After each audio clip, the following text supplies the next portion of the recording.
Hey everyone, welcome to the Walk to Wealth podcast. If you're tuning in on YouTube or any of the podcast directories, we just ask you one teeny tiny little favor. If you find any value in this episode or have found value in the episodes prior, we just ask that you recommend us to one friend. We are trying to impact as many lives as we can on their walk to wealth. So without further ado, we have a very special guest here, Daniel. For anyone that may not know you, tell us your elevator pitch. Who are you? What do you do? All right. Well, I like to consider myself an entrepreneur. I like helping build things from the ground up, whether it be a business or helping someone implement their personal financial plans. Really just a problem solver. And that's what motivates me. Amazing. Nice to the point. And now, Daniel, tell us a little bit about your walk to wealth before, all the success now, before the podcast interviews, before where all this ever started flourishing. Take us back to where it all started. Yeah. So I think it actually started when I was really young. When I was in elementary school, my grandmother taught me about investing in the stock market. I bought my first stock when I was in third grade. It was shares of Coca-Cola. And it really Famous. taught me about compounding wealth over time. So seeing how that stock grew from that point to today, understanding what it means to be an investor rather than a consumer, really laid the foundation for long-term wealth building. I think that was very important. And then on top of that, after graduating from school, I really got a passion for starting businesses. And it started with my personal financial planning practice. I'm an investment advisor and a financial planner, and growing that business, working with people, and then had an opportunity to start a couple other businesses, including a brewery. So I have my hands in a lot of stuff, but really started with just understanding what it meant to be a saver and thinking long term, and then going from there. Yeah, so let's take it back in third grade or even sooner than that. How was like the topic of money? How was that like in your household? Was it something where, at least it doesn't seem like just from investing in third grade, it seems like money was it not a taboo topic to talk about? So tell us a little bit about some of the financial beliefs that were kind of instilled in you early on. Yeah. So I think, again, mostly with my grandmother, she was the most open with us about money. And it was very important to her to see that we had good habits in place at a young age. So she was the one who held my hand and said, all right, this is what a stock is. You can pick whatever company you want, and we'll put a little bit of money in there, and then we're going to watch it grow. We picked a company that I was very familiar with, Coca-Cola, you see everywhere. Mm-hmm. And the thought that someone could be an owner of this massive company, even if I was just a random 8-year-old in Maryland, was mind-boggling to me. Back then, we didn't have the internet all over the place like we do now. So I'd open the newspaper and see how the shares were moving. And it was exciting to me, even though I didn't have the money to spend. It was like a game almost. My uncle also was very important in me learning about wealth building. He taught me about IRAs, in particular Roth IRAs, when I was a kid. Probably the only high schooler running around talking about Roth IRAs. But again, these are long-term strategies for building wealth. So I think they just saw an opportunity, given how long I had ahead of me, where I could set kind of the tone for my financial future, because a dollar when you're 8 can be tons of money when you're 60. So they just wanted to make sure that I didn't fall down the trap of being a consumer and using all of my money to spend when I had an opportunity to save, because I didn't have bills of my own.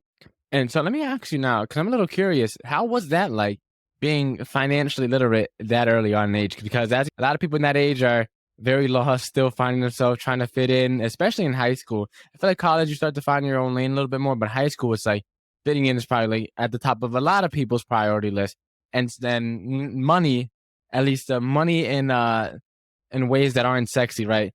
Yeah. The topic of most people's conversation. So how is that kind of like your interaction with other people, and you're trying to have this long-term plan? And most people at that age, long-term thinking is like at the bottom of the barrel in terms of like what they want to think about at that point in time. So how was that kind of like with your friends or your classmates or your peers, whatever it may be? Yeah, I don't think we talked about it a lot. The ones who I did talk about it with, it was kind of a game. So when we were talking about the stock market and other people got on board with investing, it was almost like tracking your fantasy football team. It's like, I have this stock and look what it's doing. And then someone will be like, oh yeah, well, look what I have and look what it's doing, which can actually be a pretty dangerous game to play if you're horse racing. But it didn't take over our conversations. We still did all the normal high school kids stuff. And then on the other side of things, I also had to take on a lot of my own expenses. Kind of when I did start getting to the point where I was having a car and had to buy insurance, I was really good at complaining about having to pay for my own auto insurance and all that. But that did teach me responsibility. So my parents made me pay for my stuff. My brother got a free ride for some reason. So I'd be much more careful about budgeting, because I knew I had however much it was every month coming out to pay for my car insurance. But that was the cost of having a car.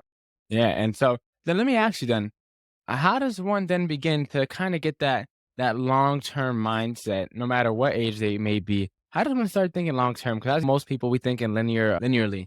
And a lot of the growth is like that hockey stick growth where it's like nothing, nothing, nothing, and the boom, something sparks, you finally takes off, and it's exponential. A lot of people don't see things like that. So how does one begin like long-term thinking so that they can start setting themselves up for a life of It only occurred to me relatively recently that growing up, I never had immediate family around me that worked in a traditional 9 to 5 job. So I didn't see people around me working for a boss, going in early in the morning and coming back with hours on the schedule. My parents were both business owners. My grandparents were business owners. So I think seeing them building something up from scratch, whether it be my grandpa had a jewelry store, my grandmother is a realtor, and just seeing how they built really hard to create their lifestyle that they live in taught me that that's the type of thing you need to do if you want the freedom that they have. Is start early, work hard. It might take decades, but that's what you're going to have to do to find success. And I think my first entrepreneurial venture was I gave guitar lessons when I was in high school. So I marketed myself and would go around teaching guitar. I sold insurance in college and was constantly looking for something where I could control the pace of my business. Yeah. And so at that age, at least if I could reflect back to like when I was in high school, I was never an entrepreneur at all, but I had friends that were always sell sneakers. That was a thing for at Oh least in yeah. my friend group. I had a bunch of friends that they just knew sneakers inside and out and would make crazy money off it. It never really made sense to me. And you kind of had the entrepreneurs around you in your family. I kind of had them in my friend. Would you say you were more so like a natural born entrepreneur, or did you just pick it up from the people that just so happened to be around you and were also entrepreneurs? I think I probably picked it up from the people around me. I think it's important to surround yourself with people who you want to emulate at the end of the day because you're going to learn a lot just from looking at them. I think a lot of entrepreneurs tend to be very salesy. They're natural, like people who like being outgoing and talking to people. I'm not really sure that's me. I like taking in information and thinking about it. So it was probably a harder path for me to get around to starting something, which again is why it's good to have people around you who could fill that role when you're not willing to do it. But I think I absorbed a lot from my family rather than it just being inside of me to start with. Yeah, and so let me ask you then, how was it kind of like starting that first entrepreneurial endeavor? Well, like what was your mindset? I know you had a great upbringing in terms of like your financial beliefs and everything, but in terms of like being scared or like not knowing what to do, like how was your mindset there in terms of like starting something that from the ground up? You knew that it had to be done for it to be to become successful. But what was your thoughts around there when you were starting at that time? Yeah, I think the one with the most stakes was starting the brewery. So at that point, I had a stable job going on in the background to help cover my bills while we were working on building the brewery from the ground up. And it's pretty terrifying. So a couple college friends and I decided this was going to be our dream to start a microbrewery and be able to serve our beer for people. And who's mad when they're at a brewery having a beer? So we thought it'd be great to get out there. We thought we could do well and make some money doing it. But in opening a business at that scale, which essentially is a manufacturing business, it takes a lot of money. We had to sign basically everything we own away if it failed. So it was a big leap. But at that point, we felt like, you know what? We're young. If we're going to fail, this is the way we're willing to do it. And we were very conservative in our planning. We put a really good roadmap in place as to exactly what was going to happen each step of the way, what the worst case scenario would look like and what the best case scenario would look like. And when evaluating that, we thought, you know what? We think this is a pretty safe bet to take. If everything failed, here's what we'd have to fall back on. And it's unlikely that it's going to fail. Worst case, we do a middle job of it and we'll putter along for a while. But it's scary. And I'm glad we took the leap because it's turned into a really great success for us. But you're going to have struggles every turn. And it's just all about overcoming them. Yeah, definitely. And like another thing too, it's like especially when you find something that similar to you and the brewery that you're passionate about, that you have genuine interest in, and not just something to make for money making sake. It's something that you're actually invested in emotionally as well because it's something that you enjoy. So it's like a lot of the time when people start these entrepreneurial endeavors, they kind of get that first tug or that first like instinctual feeling, I guess you could call it, Yeah. to get into it, and they kind of just run into it with no plan at all. So what advice would you kind of give there to the people that are trying to start these businesses with things that they enjoy and they're just running into it pretty much blindfolded, not knowing what they're getting themselves into. So how does one start with planning, and what are Yeah. some planning advice that you could give? So don't be fast about it. Some people who are like, I want to start a business this year, you're probably going to find yourself in trouble, because starting a business doesn't take weeks or months. It can take years of planning. From the day my college buddies and I first met to talk about the brewery to the day we opened our doors was almost 3 years. So it was slow. We talked to a bunch of people before we even got started. So my first call was to someone in economic development in the county we were looking at, just to brainstorm what it would even take to open a brewery and what the regulations were like. We talked to other business owners in the field to see what their experience has been like. So just gathering a ton of information just to make sure this is something we were even willing to do. Then we put our plans on paper. We talked about all the different aspects of running the business. I think our business plan was something like 70 or 80 pages long. And it was mostly for us at that point. Business plans are great for raising money or securing loans, but it's also important that you know what it's going to look like down the road and that you're willing to accept the risks and the investment to get the business off the ground. At the end of that process, I think we convinced ourselves that was when we felt we had a good idea. And then we're confident enough to march forward and tell other people, this is why you should back us with your money. And this is why you should give us your loan so that we can get started. So be slow, be measured, have people in place who can look at it with you, who you trust, who are going to challenge you when you need to be challenged, and jump on board with you if you need someone to do so. So I think that would be my first advice: is don't hurry. If it can be done quickly, it's not worth doing, because everyone would do it. And put it on paper. And if you can't put it on paper, you don't know what you're tracking towards or how to measure yourself. Yeah, definitely. And so then kind of let me ask you, because you guys were coming into starting a brewery with some experience. You guys already had some history. You have a bunch of entrepreneurs that you were born and raised at. And so a lot of the time people who want to plan end up don't planning because they're not business owners, nor do they have business experience. So what are some like key things, KPIs, right, that people should look into when starting up an entrepreneurial endeavor, whatever it may be, especially if they never started a business before, but they know they have something that they want to do and want to at least give a shot? Yes. So if you don't have that kind of experience, one resource that I suggest you go to, it's called SCORE, which is a business mentoring program, and it's free. I believe I went to a meeting early on just to see what it was about, and it didn't seem right for me at the level I was at along the journey, but it's free and people are there to help you. So I would just book that meeting. And if for nothing else, they'll ask you a good question that you'll come to think about later. They can give you templates and stuff like that. So if you don't know where to go there. That's your first stop. There are also a lot of good templates online for business plans. But I think a couple things you need to know if you're starting a business is upfront investment. So how much do you need to get this off the ground? And what is your burn rate going to be? So how long do you have before you're going to run out of money if you're not successful? That's important. And make sure you give yourself enough time to ramp it up, because most businesses do take months or years before you're cash flow positive. And how are you going to bridge that gap? So don't start yourself on razor thin budgets if you think you might just fail because of it. Yeah, definitely. And I actually just found out about SCORE not too long ago myself. I just filed for LLC for it's called Stop and Stare Media Marketing Company, trying to get going on. And so I found out about SCORE. So that's definitely something I would also recommend. I was looking through their website and they had a lot of good resources. I kind of want to ask you for the burn rate, which is interesting. A lot of people, as Americans, I think the statistic is like 70% of Americans can't afford a $500 emergency expense or something like that. Yeah. Or some absurdly high number. And so savings are already an issue for a lot of people. And if you have no savings, you're going to get burned out pretty quickly. So like, what are some tips you can kind of give there to make sure people can put money aside in order, like whatever they are ready to take that first step into starting a business, they can actually make that. So if you have a job, that's the greatest time to start planning for something else. So you can sock some money away while you're working on growing your business instead of just stopping cold turkey and focusing entirely on this thing that might not exist yet.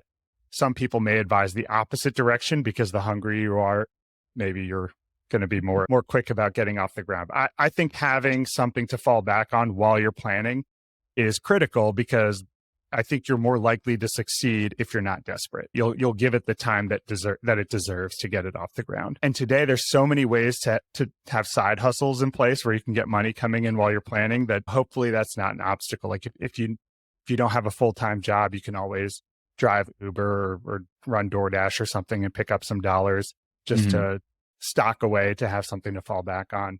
For our project, for the brewery at least, we funded it both through an investment from the partners.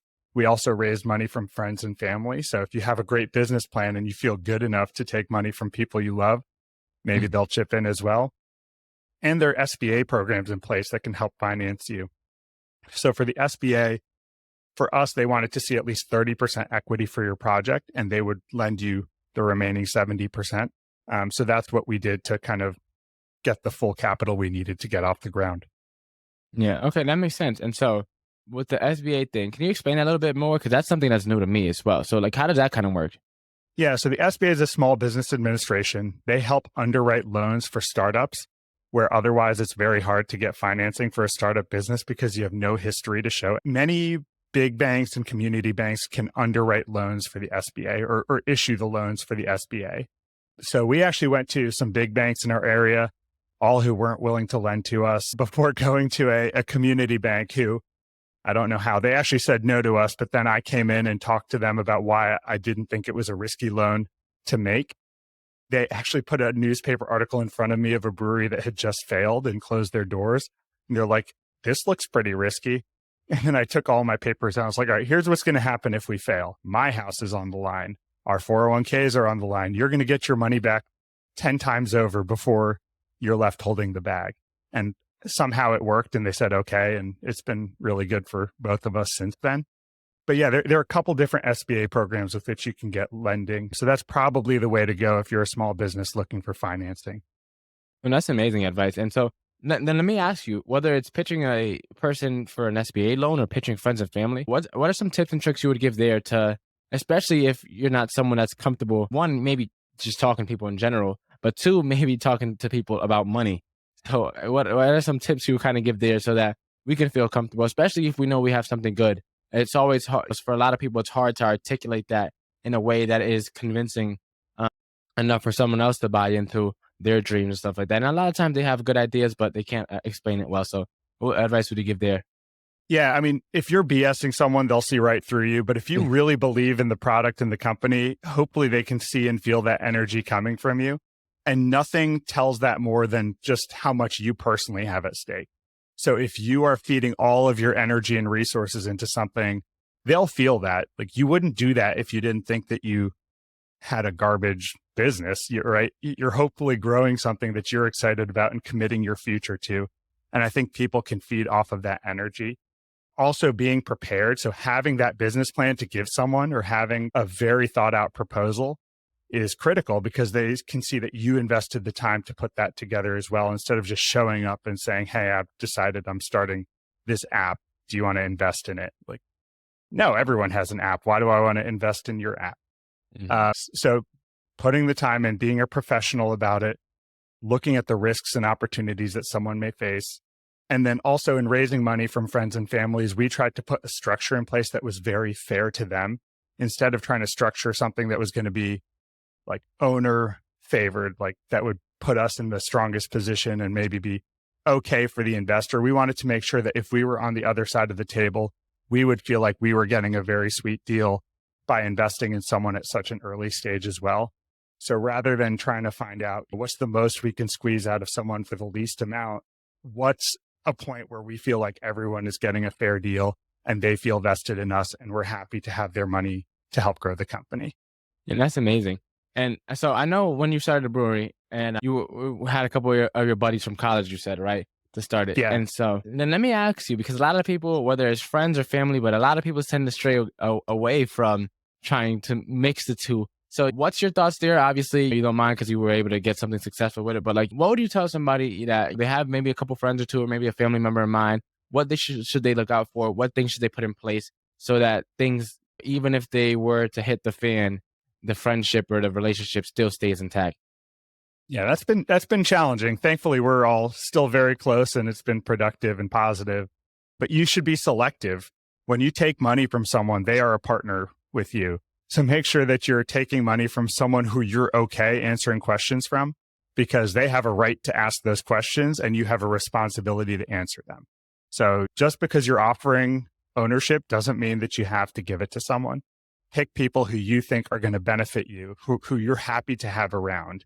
And the same goes for business partners. For us, I've found that every time we've had a conflict, it's actually been for the better, because it's all of us having different ideas about how to grow the business. And we're challenging each other anytime someone disagrees with us. And having that voice challenge you means that, let's say, I want to do one thing and someone disagrees with me and he tells me I'm wrong. Now I have to answer why I think that's the best idea. And if I can't defend myself and change his mind, maybe it's not the best idea. So being close enough to have that kind of interaction and familiar enough where I'm not scared to tell Alex that I think his idea is trash or I think he's missing something, I think that's been overall a win for the business. So because we go way back and because we're open with each other, I think we can get more out in the air rather than being scared to communicate it or soft about sharing our views. But it is a delicate line to walk. You're right. So you should know who you're getting in bed with when you're opening a business with someone. Yeah, no, that's a great line. And so not only just getting in bed with in business, but sometimes we need partners on the other side and other areas of our life to make us feel complete or make us succeed faster, whether that's a coach, a mentor, or whether that's a significant other as well. So what kind of advice would you give to people when finding a good partner that could be kind of transferable to finding a partner in any area of life? Yeah, I think the most important thing is someone who will challenge you. So if someone is always validating your ideas, I don't think that's productive, because of course I think my ideas are great. You want someone who will, even if they agree with you, will ask you questions that'll make you stop and think. I think finding a mentor who has experience, at least in one area of the business you're going into, is important. So early on, I worked at an investment management company, and there was someone who worked with me who had invested in a brewery. And we sat together and talked openly about our plan. At the time, we thought we were going to open something. We thought it would be a fun project to have, not this mega brewery, right? And he was telling me about his experience. He's like, no, you don't want to open anything smaller than 10 barrels of 10-barrel system, which is a brewery measure for volume produced. I was like, oh, that's interesting. We thought this brewery has a small thing. We could get away with that. He's like, nope. He's like, it's not going to work. And let me tell you why. And so having those kinds of conversations were great. It increased the scope of our plan. We were going to have to spend a lot more money to get to where he thought someone needed to be to open a profitable brewery. I think in the end, he was right. Had I not talked to him, who had experience in the industry, I probably wouldn't have thought twice about it, because I would have thought that everything scales and it still would have been profitable, but just a smaller business. But I think he saw where the industry was heading and where demand was heading, rather than what I saw, which was just a small brewery that would make people happy. And if we were careful balancing our expenses, it'd be fine. So have someone who will talk to you openly, who will challenge you, and ideally who's been there, at least on one side of the business or another, whether it be someone who's strong with financials or operationals or the technicals. Yeah. And so I know kind of throughout your journey, you guys had steps in a way in place so you guys knew what was the worst case scenario you mentioned earlier, what was the best case scenario, and where you guys had to be. And I think we have enough information now just from our conversation to kind of get into the business and starting to get it rolling. Yeah.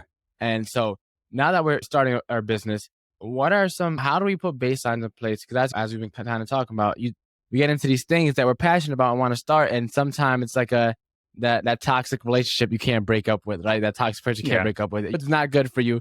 And yet you stay. And a lot of the times entrepreneurs have that same thing. The business isn't making any money. It's burning a hole in your pocket. And despite that, you stay because they're clinging on to the hope that I just got to stick with it a little longer. And so how do you set baselines in place so you know where you have to be, but also know when, if it's time to pull the plug, it hurts, but it may be time to pull the plug. So what advice do you kind of give there? It's a great question. Thankfully, I haven't been at the pull the plug. That's definitely come up before. So I think if you know what you're targeting and constantly missing that, there's a piece missing. What is the input that you're missing from getting from where you are to where you said you were going to be? And sometimes it's counterintuitive, but sometimes it means reinvesting in your business more heavily in a targeted way.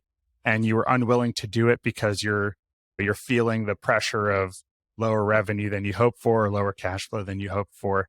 But maybe you need better sales, maybe you need better tools or technology, whatever it may be. But you need to know what the missing piece is. So diagnosing your business and finding what that could be. And if you have a plan to refer back to, it makes it easier because you can look through and say, am I doing this thing that I said I was going to do? Yes or no? Are we selling in the breakdown of product that I thought we were going to sell? Yes or no? So it's almost a checklist, and you could diagnose. It's like taking your car to Jiffy Lube where they have their however many point inspection. You could do that with your business plan because, of course, you put down a great business plan that you have codified and you can go back to all the time. If you don't have that, you're starting from ground zero. But I think you need to be able to check back. And the same with personal financial plans, by the way. It's the same thing. A personal financial plan is a nice roadmap for you reaching your personal success. And if you find that you're falling short, how do you know that you're falling short if you didn't know where you expected to be? So having that for your personal situation is critical too, along with your business. But I think that's the first thing I would do is see where I'm falling. How long do I have to correct course if I don't fix it? Because that's going to tell you really quickly when you should be pulling the plug. And if you're going to run out of money in 2 months or 3 months and you don't have a way to get a cash infusion or believe that that could help you in the long run, you're facing some difficult decisions there. And so then let me ask you, because that raises a pretty interesting point, right? So a lot of people, they don't have their personal side of things put together, right? Yeah. And they try to get into this entrepreneurship world and think that their business that they own or start is going to be their way out, right? And so what advice would you give to the people that can't get their personal stuff situated, but think they're going to hop into the business world and their business is going to run smoothly and set sail and take off and happily ever after? Yeah, I think it's worse. If your personal situation isn't clean, running your business could be a disaster because the stakes are higher, leverage tends to be higher. And if you fail, not only are you running a business into the ground, but your personal situation is going to be even worse. So, running a business takes organization skills and communication skills and all the things that you need that would make your personal situation good too. So I think it's important that at least you have a personal safety net before starting a business. And it doesn't need to be huge. It just needs to be enough that you're not going to make desperate decisions. So if you can't put food on your table, you might make ethically poor decisions with your business to try to get money in that you wouldn't otherwise make if you were comfortable. Now, I don't want that to deter people from starting a business because I think a lot of people have great ideas that they ultimately let go of because they're scared. And I think you should pursue those ideas, but in a measured and long-term thinking kind of way. Yeah, and you brought up a very good point about how people make scarce decisions when they're in when they have scarce means, right? And one of the reasons why I started a podcast is, and I don't think I've shared this before on an episode. So one of the reasons why I started is because I knew how difficult it was for me to learn all the stuff that I learned. And I'm not the most financially literate or savvy person in the world, but I had to watch a bunch of YouTube videos, and luckily everything is so accessible, right? Yeah. And had to watch that because money for me was a very taboo, scarce topic. Your traditional, your money doesn't grow on trees, all that jazz, right? Only thing different, it was said in Spanish because I grew up in a Spanish household. And so I had a lot of these, I guess you could say, poor beliefs, right? The poor dad beliefs, right? From the people that read Rich Dad, Poor Dad. And I always thought that I genuinely believed that if the world was financially literate, this world would be a better place. Because, and not financially free, not financially wealthy, or not, but just if you were just literate, if people just understood money, right? I feel like this world would be a better place because when you understand money, it makes life a little bit easier in the fact that for the most part, even if it's just 10 cents a day. But if you read The Richest Man in Babylon, the guy who saved himself, pay yourself first is one of the things it talks about. You pay yourself first long enough, sooner or later, you'll have enough to where that, and then you put that money that you're paying yourself first with to work. Eventually, whether it's maybe one day, maybe it's 1 year, maybe it's a decade, right? But it'll get to a point eventually where you'll be able to be a little more comfortable at the very least, so that you don't have to make such scarce decisions. Yeah, 100%. And like you said, with technology now, it's really an amazing time to learn about money because information is everywhere as long as you're taking in good information. Ways to grow your money are more accessible to everyone. So even when I was a kid, I remember that buying a stock or an index fund cost you like $100 if you wanted to do it. So if you had $10, it made no sense to invest money because you're going to eat all the profit away or even your principal away just from making a transaction. But now you could buy $10 worth of anything for free, let it sit there. And if you could save $10 a month, like you're going to look pretty good after a few years if you're in high school, socking away a little bit of money from your summer job. So there are a lot of opportunities out there that I think are available to younger people today that wouldn't have even been dreamed of 20 years ago. And it's all about just making sure you're getting the right information, because at the same time, there are 100 million TikTokers out there sharing dangerous information, trying to get you into like scams or bad ideas. So again, it's picking the people around you really carefully to make sure you're benefiting from all the good stuff instead of the noise.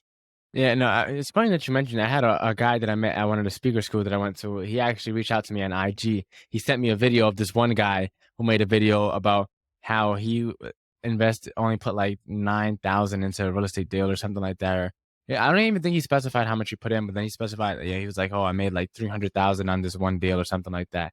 And just from like my understanding of real estate and real estate investing, it seemed kind of like he potentially used the business line of credit to then purchase the property or acquire it and then wholesaled it to himself, fixed it up, and then flipped it or something like that. It was super complicated. But the video was extremely vague. I was trying to put the context clues together just because I understand real estate a little bit. But like he sent that to me. He doesn't really understand real estate. It was like, hey, John, can you explain this to me? Like, I want to do that. It's like, it's that easy. You could just, I was like, yeah. He left out a ton of detail, like an absurd amount of detail. I still don't really know what his method was, because it seemed very intentional that he left out all the pieces of information and just threw a little bit of buzzwords in there. But as you said, it's very dangerous trying to, I guess, differentiate between who's who and who's not, and deciding if this guy is credible enough for me to spend my time and energy learning from him and learning what he's doing. Right. Again, it's that a desperation mentality. If all I have is $10,000 and someone told me they put 10,000 into a real estate deal and came out with $300,000, I'm like, well, all right, take my money and do it. Let's find a way to make that happen. And if it were that easy, everyone would do it. So there's got to be a catch.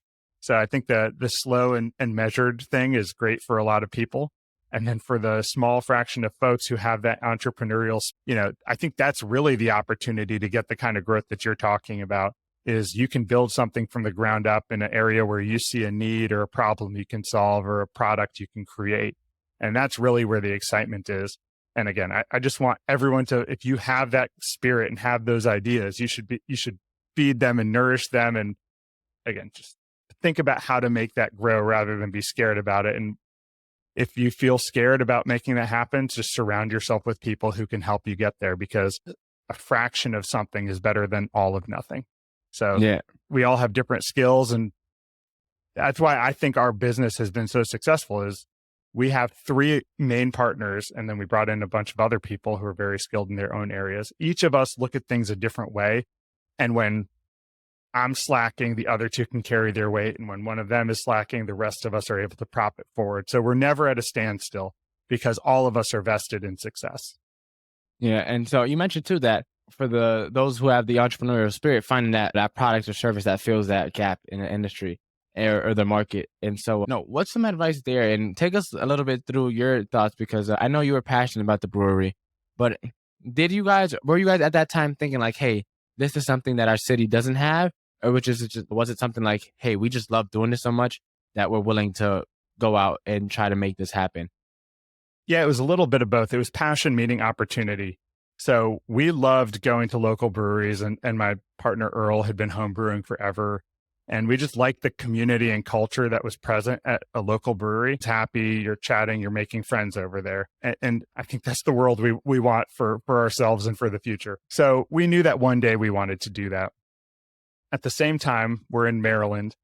The capital, Annapolis, is in Anne Arundel County. There were no breweries over there.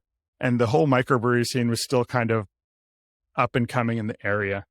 And we thought it was a huge gap to not have a brewery kind of in Anne Arundel County, Maryland, where everyone's driving through all the time. There's so many big institutions in that area. And if we could put something there that could represent the state of Maryland, that would blow up.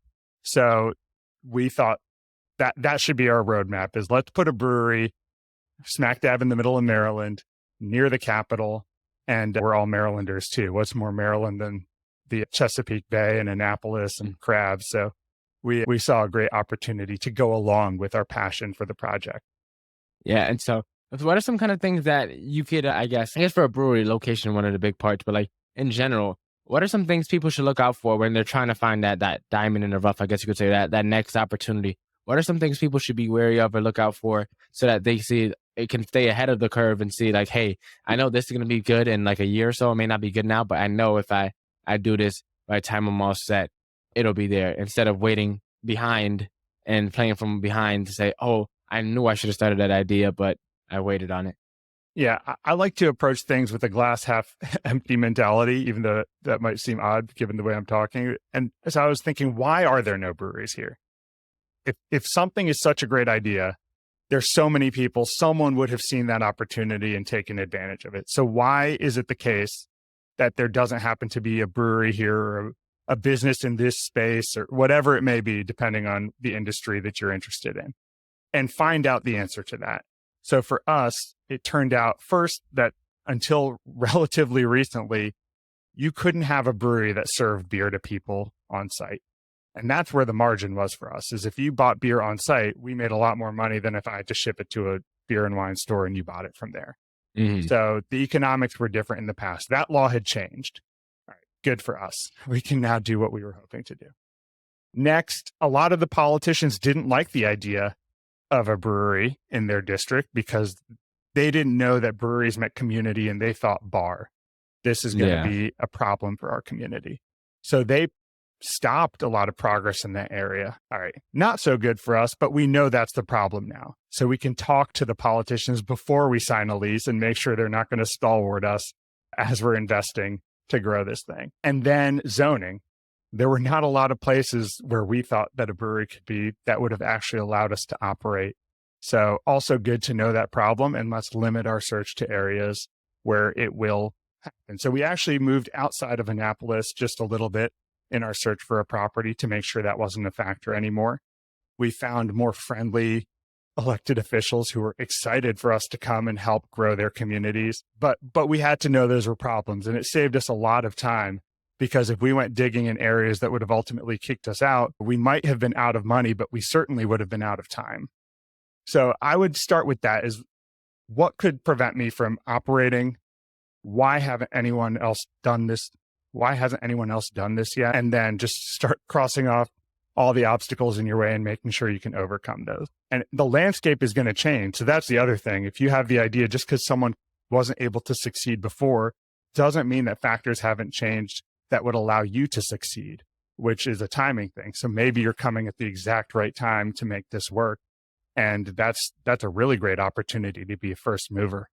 Yeah. And so then let me ask you, right? So we answered kind of the question for the people who think, okay, but no one's done it before. But let's ask the question then, what's your advice then to the people that are hopping into a saturated market, where there are a lot of people, but they know they're passionate about it. They know they have something good, but they're not too sure if they should do it because someone else is doing it, or the people already started it and are more successful.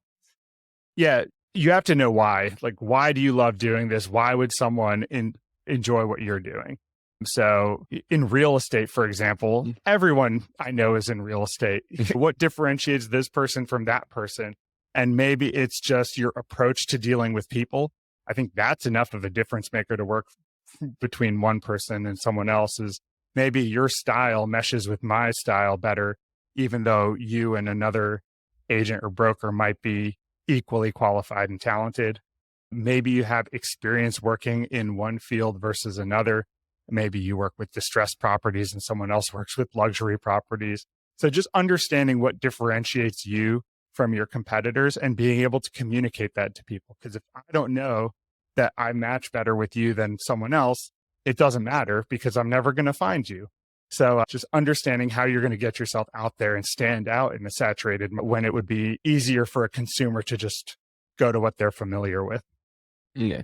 So let me ask you then, because you mentioned about being able to tell articulate that differentiating factor. And you mentioned before about how your business plan is 70 to 80 pages, Yeah. and you guys were able to raise funds from friends and family to get the investment going. So I wanted to kind of ask you, how do you take that business plan hmm and put it in a way where you could spit it out in a sentence or two, so that anyone, no matter, even if they weren't in the industry or knew whatever endeavor you were trying to start, if they had no knowledge on it, what are some advice you could give that so that people can explain this in a way to anybody, so that people can understand what they're doing and why they're doing it?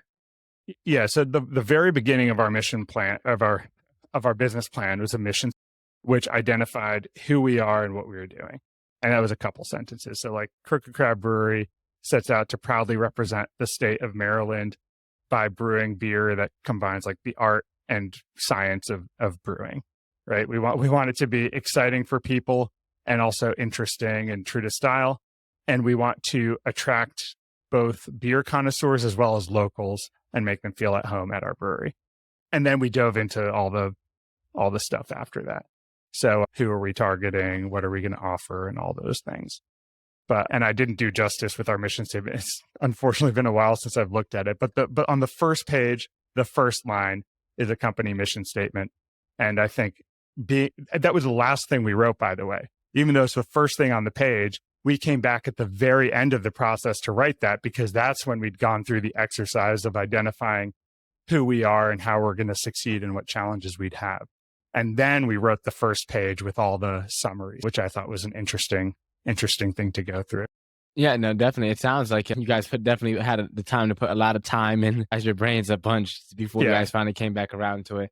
And so we kind of talked about everything we kind of need to really get into this entrepreneurial world, to start our business, pursue our passion, and make it into something that's monetizable in a way that's not going to burn a hole in our pockets and make us more miserable than where we started. And so, as you know, what they say that it's the most difficult thing to do, which is just to get started. And I wanted to, now that we have all this information, what advice could you give people? Because a lot of people will take this information, they'll have everything they'll need, all the tools ready to get going. And despite that, they won't make any action. So what kind of advice would you give there so that people can take that next step forward and start slowly but surely making this into a reality and not just another podcast episode that they listen to? All right. The first thing I would do is find someone to go on the journey with. It doesn't need to be a business partner. It can be a coach or a trusted friend, someone who you feel open enough to talk to and who feels open enough to challenge you. That's your accountability partner now, just like having a trainer at a gym. Just find a person or multiple people who can be on the ride. Number two, I would start a business plan. And if you don't know how to do that, find a template, go set a meeting with a score coach.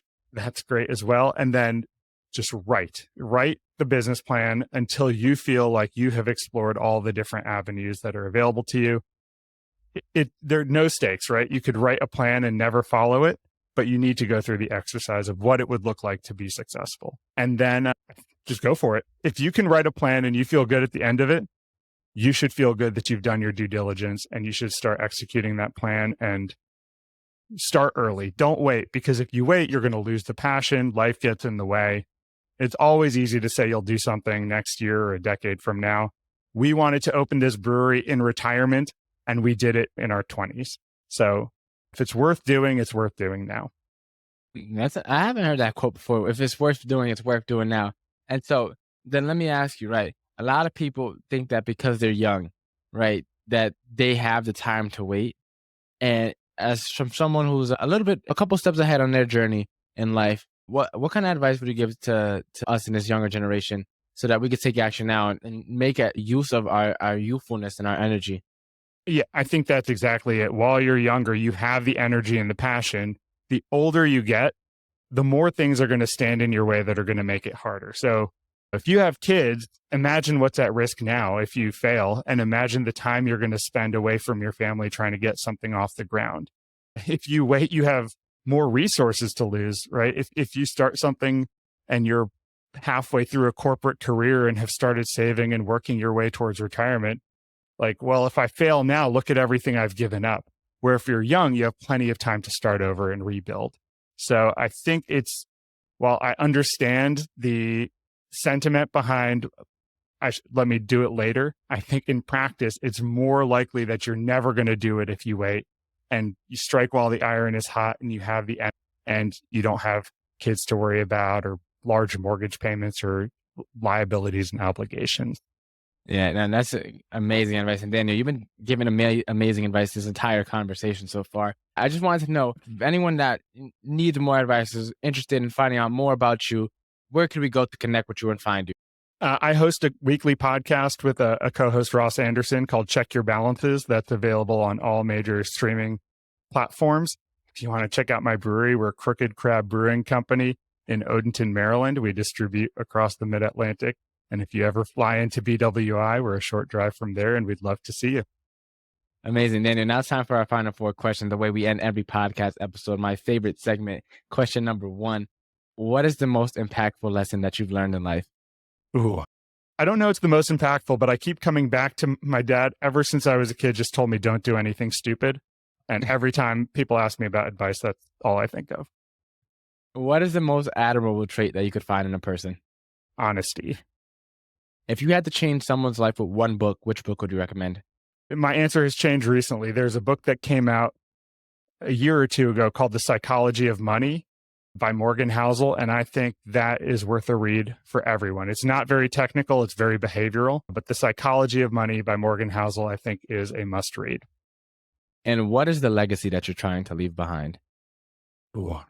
I would love, I have a 4-year-old daughter, for her to grow up and see that if you work hard, you can build anything you want, and hope that she takes that lesson and builds something that she loves or takes over the brewery. Or that, right? Or take over the family business, right? Yeah. Amazing. Well, Daniel, I had a pleasure getting to interview you, get to tap into a little bit of your advice and insight from your business and personal experience. It was a pleasure having you on the show, and thanks again for hopping on. Thank you. I appreciate it.